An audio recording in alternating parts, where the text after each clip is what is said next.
என் ஆன்மநாதன் அண்ணாமலையான் சாட்சியாக சத்தியத்தையும் அதன் சாத்தியத்தையும் உங்களுக்கு சொல்லுகின்றேன். திரும்ப திரும்ப வருகின்ற உணர்ச்சி வலியோ, எமோஷனல் பெயினோ, உடல் வியாதிகளோ, எப்ப பார்த்தாலும் ஒரு மாசத்துக்கு ஒரு தடவை இந்த வயிற்று வலி வந்துருது சாமி, 15 நாளைக்கு ஒரு தடவை இந்த தலைவலி வந்துருது சாமி, ஒரு வாரத்துக்கு ஒரு தடவை இந்த கேஸ் ட்ரபிள் வந்துருது சாமி, 4-5 மாசத்துக்கு ஒரு தடவாவது இந்த முதுகு வலி வந்துருது சாமி. இந்த மாதிரி ரிப்பீட்டடா வர்ற பாடி பெயினோ ஆக்சிடென்ட் கிடையாது, ரேண்டம் கிடையாது.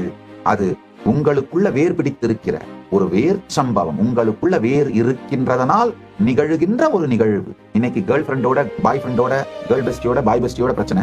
கல்யாணம் ஆன உடனே அதே தான் மாமியார் மேல ப்ரொஜெக்ட் பண்ணுவீங்க, நாத்தனார் மேல ப்ரொஜெக்ட் பண்ணுவீங்க, மாமனார் மேல ப்ரொஜெக்ட் பண்ணுவீங்க, அவங்களோட பிரச்சனை. அதனால ஆழ்ந்து புரிஞ்சுக்கோங்க. இந்த ரூட் பேட்டனை, கடந்த காலத்துல உருவான அந்த ரூட் பேட்டன்ஸையும் டெலீட் பண்ணி மாத்தி எழுதிருங்க. ஐயா, நீங்க எந்த வயசு உடையவரா இருந்தாலும் உங்களுடைய இளமையை மீண்டும் பெற முடியும். உங்களால இந்த ஞானத்தை வாழ முடியும். பொய் புகழேன், புரட்டுரையேன், சத்தியம் சொல்லுகின்றேன். என் ஆன்மநாதன் அண்ணாமலையான் சாட்சியாக சத்தியத்தையும் அதன் சாத்தியத்தையும் உங்களுக்கு சொல்லுகின்றேன்.